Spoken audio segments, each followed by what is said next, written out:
Welcome to Donmar TV News Channel. Virtually present si Vice President Leni Robredo sa meet and greet sa mga taga-Laguna. Dito kanyang ipinahayag na hindi siya nababahala kahit nahuhuli siya sa presidential surveys. Marami pong nag-aalala na sobrang baba pa natin sa surveys. Although number 2 na tayo.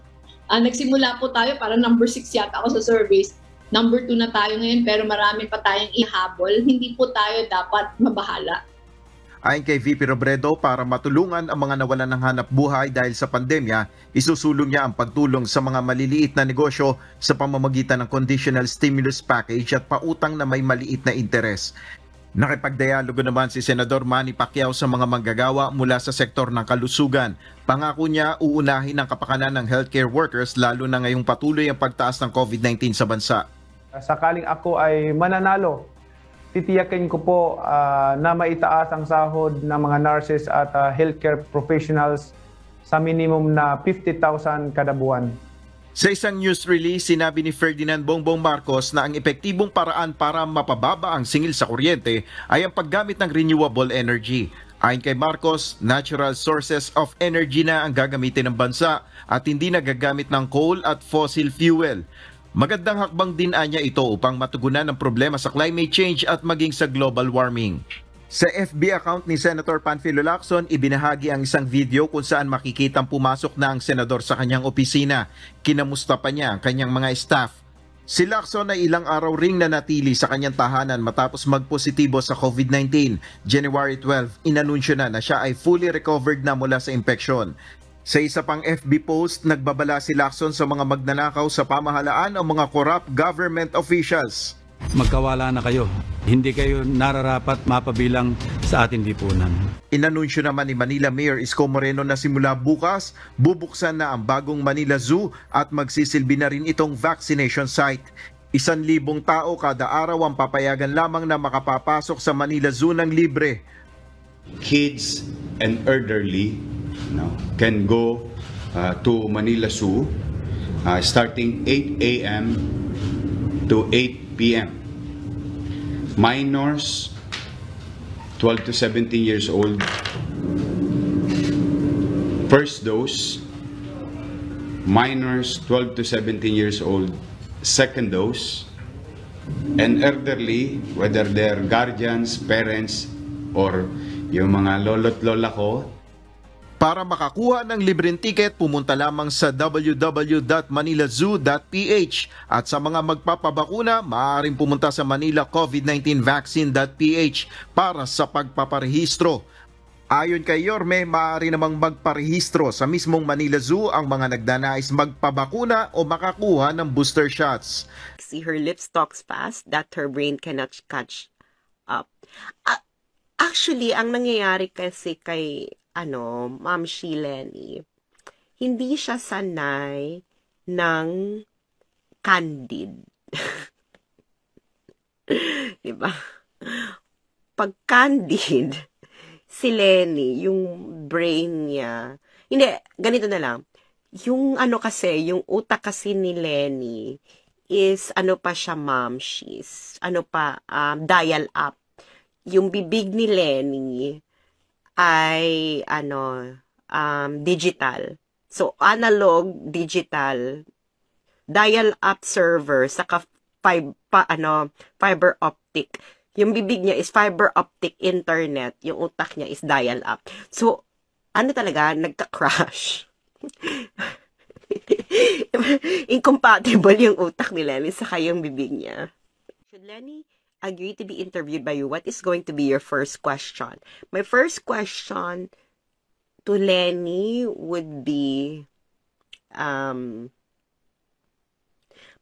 Vice President, do you think it is a good decision to run for president? Char.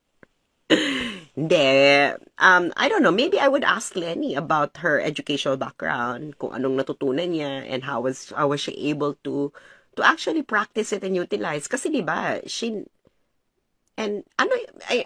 I will really probe on her education first, and then political philosophy, and then after political philosophy, platform, diba, policies. kung papayag si Lenny, ha. Sana pumayag. Sino-sino ang mga bagong senators dapat iboto, Miss Sas? Harry Roque, Marcoleta, Gadon, sige na. Di ba? Parang medyo hesitant pa ako kay Gadon. Pero sige na, go, Larry Gadon. Gusto ko rin, of course, Gibo Chidoro. I don't know kung gusto niyo si Gibo Chidoro, pero gusto ko si Gibo Chidoro. Pero yun pala yung mga naisip. Si Castriciones, go, sige. Parang gusto ko rin si Robin Padilla, actually. Kasi pro-federalism kasi si Robin Padilla eh. Saka alam nyo, na-meet ko na yan dito si Robin Padilla, dito sa Netherlands, na bumisita. Ano yan, na-meet ko yan sa The Hague.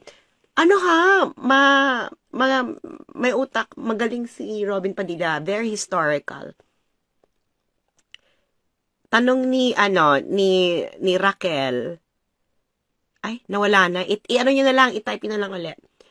Tanong ni Ferdy Nakila, kung may pa-DQ sila kay BBM, bakit wala pang nagpa-DQ kay Laila? Kasi convicted. Hindi, kasi po, sila, kailangan kasi, dapat umabot na Supreme Court yung kaso bago ka ma-disqualify.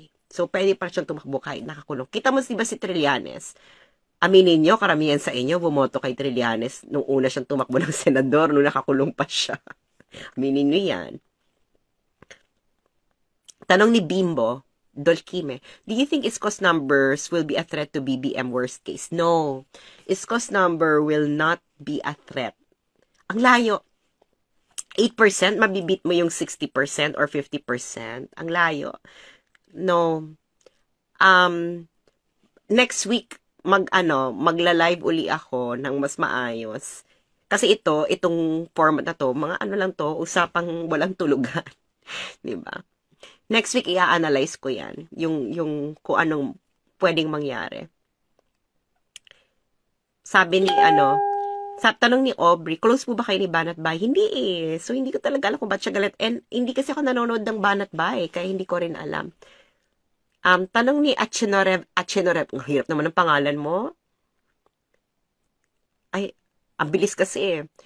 Paano kung by hook or by crook ipadikyo nila si BBM? Pag pinadikyo nila si BBM, I think magkakagulo. Magkakagulo talaga yan. So, anong masasabi mo sa pag-suspend kay Gadon sa pagka-abogado? Tanong ni Rowena Tamayo Garcia. Well, hindi, alam mo, tinanong ko kay Tipi kasi yung kay Gadon. Tawa talaga ako ng tawa. Sabi ko, ito naman kasi si Gadon. Nakakaloka naman kasi yung sinabi niya. Hindi ko pwede sabihin dito sa live. Sabi, nakakaloka kasi sinabi ni Gadon. Well, it's the decision of the Supreme Court. Diba? Sila naman yung nagde-decide dyan eh. Anong magagawa natin? Diba? Tanong ni Pipoy, is it possible to diffuse tension between China? Ano yan? Is it possible? Pakitanong na lang uli yan tungkol sa China question. Diba? Hello, Miss Sas. Any buzz in the international community? As we know, the West is allergic to BBM. I don't think the West is allergic to BBM. Ang ano nila, yung sa tatay. Diba? Sa tatay. Pero kasi, BBM, ito kasi ang PRRD, what's good about PRRD is he is a very, he's not afraid to dirty his hands in order for us to have a comfortable life or order for Filipinos to have a comfortable life. Di ba, magsisigaw, magmumura. Ano kasi si PRRD what you see is what you get. Diba? At hindi sanay ang West sa ganyan na leader. Ang gusto nila is yung meron pang sense of, yung may diplomatic speak pang tinatawag. Diba? Kaya nagulat talaga ang mundo kay PRRD. Pero kasi BBM, compared to PRRD, iba kasi sila ng leadership style eh. Diba? I think, BBM is actually quite too nice. Diba? Pero hindi pa natin kasi nakikita di ba? Kung paano siya mag-lead, kung paano na siya maging presidente. Pero BBM kasi is educated in the West. So mas alam niya kung paano makipaglaro sa West. So yun yung pagkakaiba nila, diba? And I think mas willing si BBM makipaglaro ng kaunti. Kasi si PRD talagang, he is very resolute when it comes to the West. Diba? May balita ba ako kay Joma Season? I don't know. I haven't seen Joma Season ever. Tanong ni Ken Reyes, in your opinion, weak ba yung DQ case laban kay BBM? Of course. Hello mga friends. Bakit mo naman i-disqualify yung nangunguna sa survey because of magkano? 60,000 pesos na nabayaran na. Kaguluhan yan. Diba?